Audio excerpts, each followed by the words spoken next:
Bom dia, então, irmãos. Vamos iniciar a nossa escola bíblica dominical com uma oração ao nosso Deus. Senhor Deus amado, te agradecemos, Senhor, novamente por mais esse dia, Senhor, pela noite que tivemos, Senhor, por mais essa chance de podermos estar aqui na tua casa, Senhor, juntos com os teus filhos, Senhor, para te adorar, para conhecer a ti, para reconhecermos quem nós somos, Senhor, e quem tu és, Senhor, especialmente no dia de hoje, Senhor, onde nós celebramos a ressurreição do teu filho, Senhor, que ressuscitou para a nossa justificação, Senhor. Que possamos agora, sabendo que fomos salvos, Senhor, por ti, andarmos nos teus caminhos, Senhor, na tua palavra. E te oramos pedindo isso em nome de Jesus Cristo. Amém. Muito bem, então a gente está no segundo mandamento, que diz o quê? Qual que é o segundo mandamento? Não farás para ti imagem de escultura. Qual que é o primeiro mandamento? Não terás outros deuses diante de mim. Qual que é o terceiro mandamento? Não tomarás o nome do Senhor teu Deus em vão. Qual que é o quarto mandamento? Lembra de teu dia de sábado para o guardar e santificar. Qual que é o quinto mandamento? Honra teu pai e tua mãe. Qual que é o sexto mandamento? Não matarás. Qual que é o sétimo? Não adulterarás. Qual que é o oitavo? Não furtarás. Qual que é o nono? Não dirás falso testemunho. Qual que é o décimo? Não cobiçarás. E qual que é o primeiro? Ou quer dizer, qual que é o prólogo? Eu sou o Senhor teu Deus que tirei da terra do Egito, da casa da servidão. Então, o que a gente viu domingo passado sobre o segundo mandamento?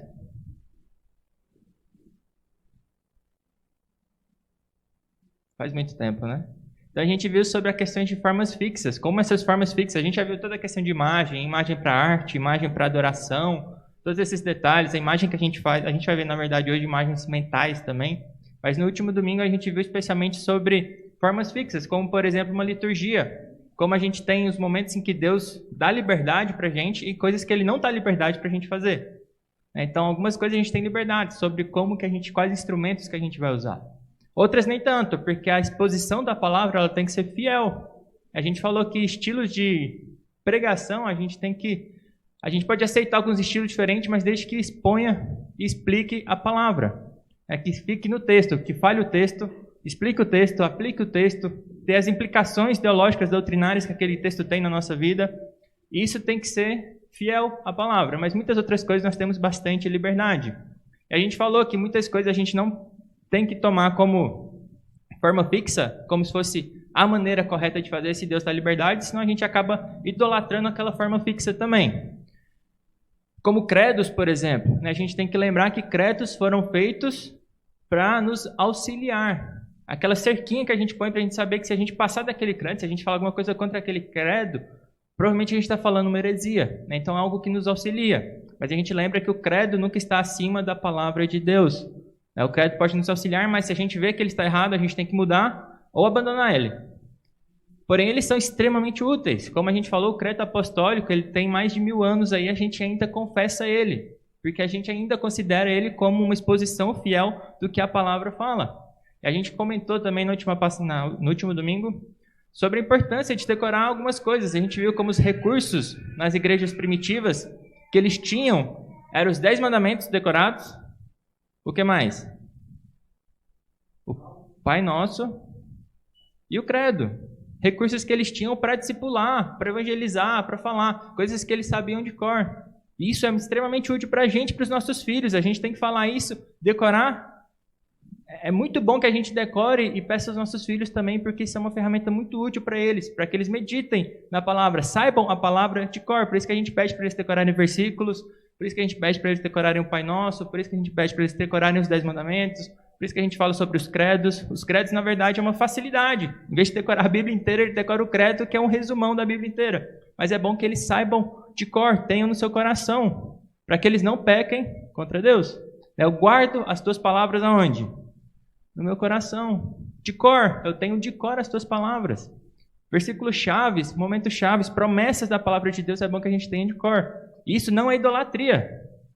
Certo? Não é idolatria a gente falar que é importante que você decore essas coisas. A gente tem que tomar sempre o cuidado de não colocar isso, não exaltar formas fixas, versículos chaves que você não saber, você não é crente. É claro que a gente tem que tomar esse cuidado, mas é muito importante que nós e nossos filhos saibamos a palavra de Deus, tenhamos ela no nosso coração. Certo? Por isso que todo domingo eu vou falar o Pai Nosso não, os 10 mandamentos, e peço que vocês repitam, sem abrir a palavra de Deus, sem abrir o Êxodo 20, o Deuteronômio 6, para que vocês tenham isso também no coração de vocês. Certo? Alguém quer comentar alguma coisa do que a gente viu passado? Beleza. Então, o último ponto sobre formas rígidas que a gente viu, que a gente não chegou a ver ainda, é que a gente não pode falar com tanta certeza o que não podemos. Certo? O que não está claro na palavra de Deus, ou o que Deus não exige, nós não cobramos. Nós não colocamos como claro, porque se Deus não exigiu, quem somos nós para estarmos acima da palavra de Deus? Contudo, o que Deus deixou claro, a gente tem que tomar cuidado também para não deixar vago. A gente tem que ficar firme no que está claro na palavra de Deus. Se nós sabemos que Deus falou, nós exortamos nossos irmãos com toda a força possível, sabendo que nós não estamos falando em nosso nome, mas falando em nome de Deus, que deu aquele ensinamento, que exortou claramente, que deixou claro como que a gente deveria fazer algumas coisas. A gente se firma naquilo lá, e não deixa passar e não deixa vago. A gente se firma nessas posições como aborto, posições como homossexualidade, tudo isso a gente se firma claramente porque está claro na palavra de Deus. Sobre o que é o casamento, sobre o casamento de um homem e de uma mulher, tudo isso a gente deixa bem claro porque está claro na palavra de Deus. Então a gente tem que tomar esse cuidado. Lembra que eu falei também, domingo passado, retrasado, sobre a importância de não procurar livros que passam para vocês um conjunto de preceitos, mas que busca se firmar nos princípios bíblicos? Igual a pergunta que foi feita sobre orar no pé da cruz. A gente não responde nem sim nem não. A gente responde falando quais são as implicações disso. Por que orar na cruz pode ser errado? Por que isso pode passar uma imagem ruim para as pessoas? E como é que orar ao pé da cruz pode não ser errado, por exemplo? Se está aqui, vamos orar de 2 em 2, 3 em 3, procurem um lugar, e alguém fica no pé da cruz. A gente não vai criticar isso, porque não está claro na Bíblia. Não fala assim, não oreis ao pé da cruz. O que fala é, não tenha imagens para adoração, não fuja da... A gente tem princípios que a gente pode guiar a nossa vida ponto a ponto, e nós somos chamados a tomar essas decisões de forma responsável. Então a gente sempre se guia pelos princípios maiores. A gente não procura um conjunto de preceitos, como por exemplo no sábado. Quantos passos você tem que andar, o que você tem que comer, pode ou não pode fazer isso. A gente procura sempre os princípios e não um conjunto de preceitos. E muitas vezes, na nossa natureza, a gente procura um conjunto de preceitos porque é mais fácil. Porque a gente tira a responsabilidade de nós, de pensarmos e tomarmos a decisão responsável. A gente procura um conjunto de preceitos para passarmos essa bola para alguém. Mas Deus nos comanda a obedecer a sua palavra com sabedoria, com inteligência, com entendimento. Certo? Nunca seguindo um conjunto de preceitos como um burro ou como um cavalo que é dominado por cabrestros. Certo? Então a gente procura saber os princípios. Conjunto de preceitos a gente pode tirar para aplicações práticas, para a nossa vida, para a nossa situação, não de forma geral para todo mundo e obrigar que todo mundo siga os nossos conjuntos de preceitos. Se todos estão seguindo os princípios bíblicos, cada um tome a sua decisão de forma responsável.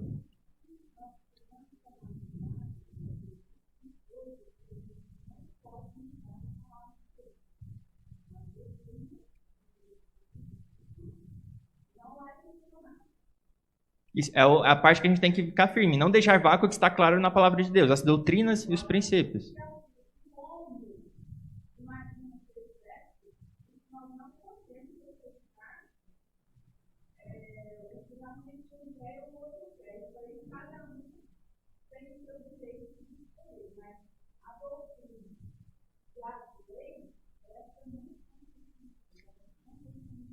Talvez é bom falar um pouco sobre tradição. Nós somos contra a tradição? Tradição de homens? Jesus Cristo veio para quebrar todas as tradições dos homens? Todas as tradições dos homens? Não. Muitas vezes a gente vê Jesus fazendo coisas segundo o costume da época. Tradições que são erradas, ele quebra, sem dúvida. Mas nem toda tradição é ruim. Nem toda tradição que a gente pratica hoje em dia é ruim. Por exemplo, decore o Pai Nosso. Está escrito na Bíblia, decore o Pai Nosso? Talvez a gente pode inferir disso, de meditar na palavra e tudo mais, mas é uma boa tradição. Existem tradições que são boas que a gente pode seguir sem problema nenhum. Tradições que vão contra a palavra de Deus, que ignoram o preceito de Deus, é o que Jesus Cristo falou. As suas tradições, vocês ignoram o preceito de Deus e buscam desculpas para fazer o que vocês querem nas suas tradições. É corbã e tudo mais, aquela questão lá de comer com as mãos sujas e tudo mais, de o que é seu, em vez de cuidar do seu pai, você oferece como uma oferta para Deus. E agora você se isenta de cuidar dos seus pais. É uma tradição ruim, que é contra a palavra de Deus, que te faz pecar contra os preceitos do 5º mandamento, por exemplo. Então, essas tradições são ruins, mas nem toda tradição é ruim.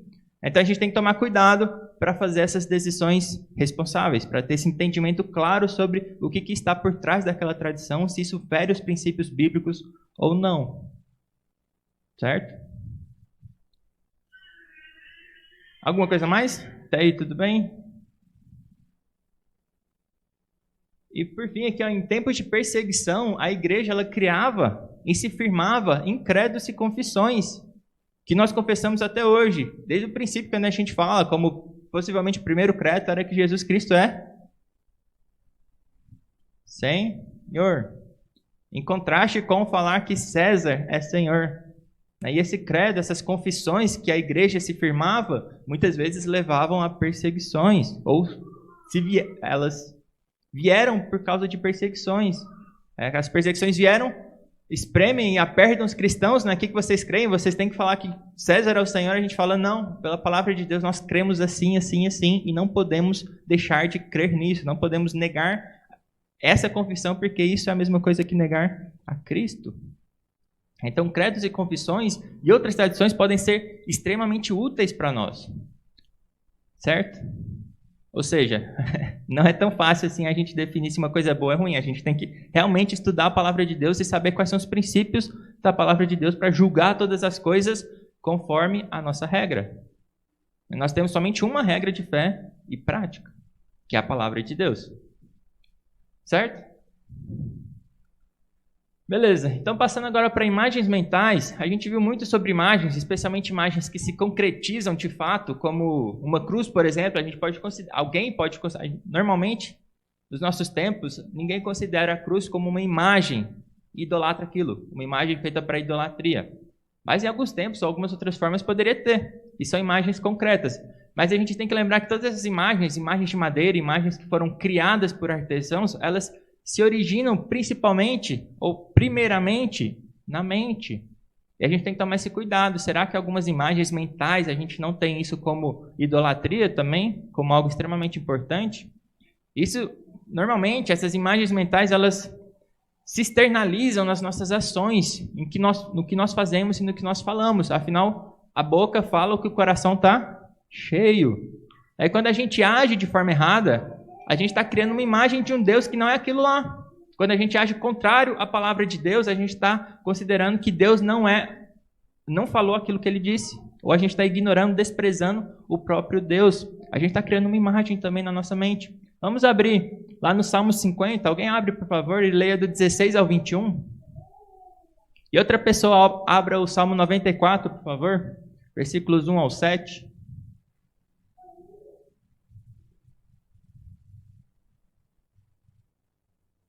Salmo 50, quem achou pode ler, por favor, 16 ao 21.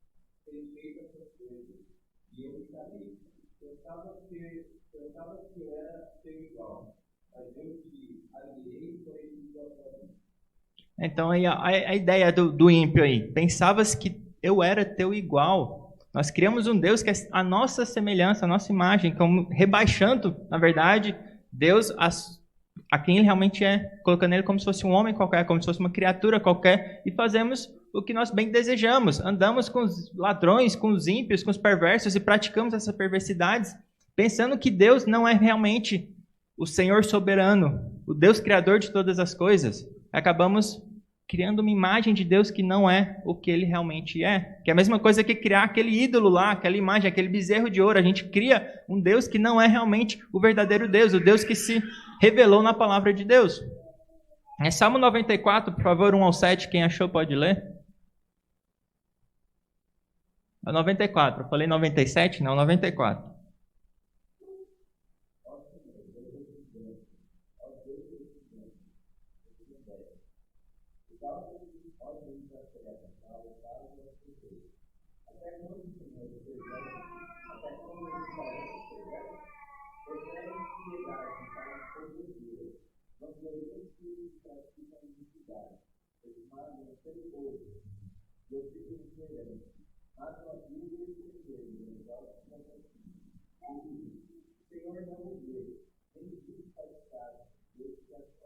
Aí, de novo, a gente pensa que Deus não vê todas as coisas, que Deus não se preocupa com todas as coisas, que Deus não ouve todas as coisas, como se Deus não fosse o Deus criador. Mas para frente ele fala: acaso o que criou o ouvido não ouvirá? Acaso o que criou os olhos não verá todas as coisas? Quem vocês pensam que Deus é? Qual é a imagem de Deus que está na cabeça de vocês? Vocês realmente têm a perfeita não, mas uma boa noção de quem Deus realmente é?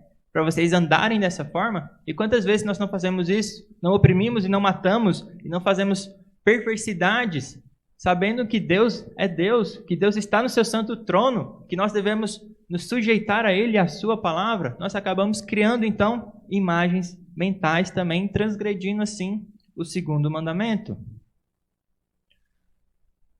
Para finalizar, então, esse segundo mandamento, o que acaba acontecendo, especialmente nos nossos dias? A gente acaba criando um Deus, especialmente nos nossos dias, um Deus que é um Deus de amor. A gente pega Deus é amor, que realmente Deus é amor, mas nós não sabemos o que é realmente amor. E falamos que Deus aceita todas as coisas, que Deus ama incondicionalmente. E a pergunta é: Deus ama incondicionalmente?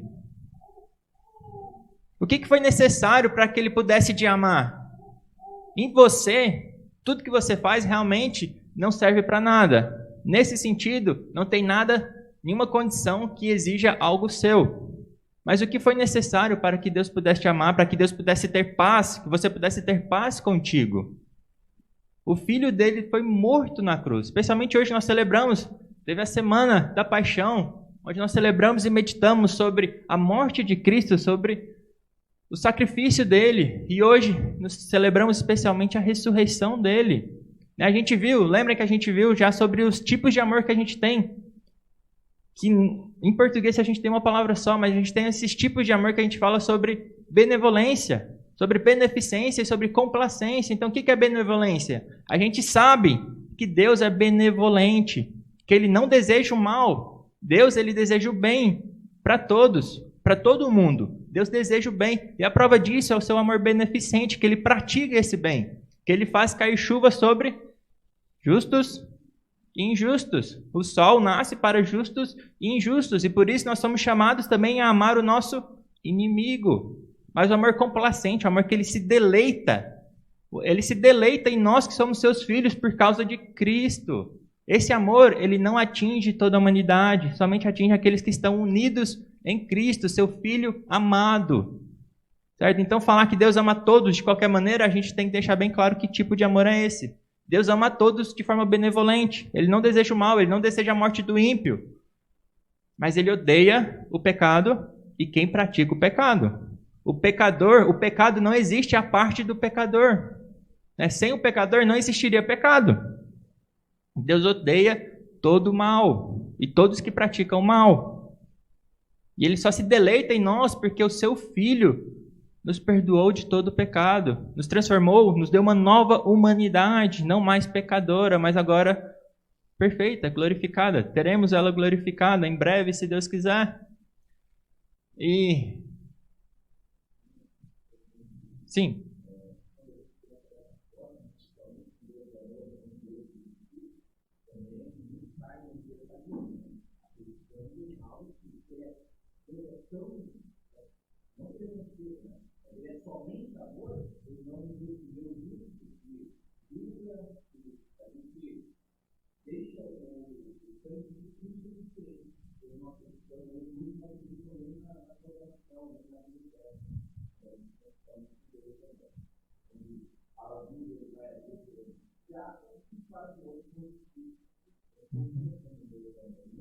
Nunca injusto. Uhum. E aquela ideia do amor incondicional. Se o amor é incondicional, por que eu devo andar segundo a palavra dele? Por que eu preciso evangelizar? Por que eu preciso me preocupar? Se é incondicional, todos serão salvos. Não precisa fazer mais nada. E um pouco nesse sentido é o que a gente fala depois. A gente faz ou de Deus um Papai Noel, onde ele é amigável e nosso servo, ele faz o que a gente quiser e precisar, não só o que precisar, não só o que a gente precisamos de fato, mas o que nós queremos e desejamos. Ou então a gente faz de Deus como um homem mau também, que tem prazer na morte do ímpio, e Deus tem prazer na morte do ímpio. A gente pode cair para os dois lados. Um Deus que é um Papai Noel e um Deus que é mau, carrasco. E Deus não é mau, Deus é benevolente. Muitas vezes a gente faz isso, a gente cai em um desses dois lados, porque a gente não conhece verdadeiramente o nosso Deus. A gente tem uma imagem errada do nosso Deus, uma imagem pervertida do nosso Deus. E a gente tem que tomar cuidado para saber exatamente como é o nosso Deus. Porque ele se revelou a nós. Ele nos libertou, se revelou a nós, e a nós nos cabe cumprir a tua palavra, conhecer a tua palavra, conhecer quem ele é e ter um relacionamento com ele. Porque Deus é amor, Deus é justo, Deus é santo. Todos esses atributos é importante que a gente saiba. Ele é o fundamento das nossas doutrinas. Se a gente sabe os nossos atributos, se a gente conhece muito bem a Deus, como muitos teólogos falam, se a gente tem isso bem claro na nossa mente, nós podemos facilmente perceber as heresias, nós podemos facilmente perceber as doutrinas que realmente são bíblicas, se a gente conhece verdadeiramente quem é o nosso Deus. Imutável, eterno, perfeito, santo, justo. Se a gente tem um pleno conhecimento de Deus, nós podemos firmar facilmente nas doutrinas que são bíblicas e fugir de toda doutrina que é errada. Certo? Eu acho que isso conclui então o segundo mandamento. Vocês têm alguma pergunta, alguma questão que queiram falar sobre o segundo mandamento antes da gente entrar no terceiro? Para quem lê o livro aí, eu não sei se eu abordei tudo do livro também, mas se quiserem falar alguma coisa, este é o momento, antes da gente passar para o terceiro. Muito bem.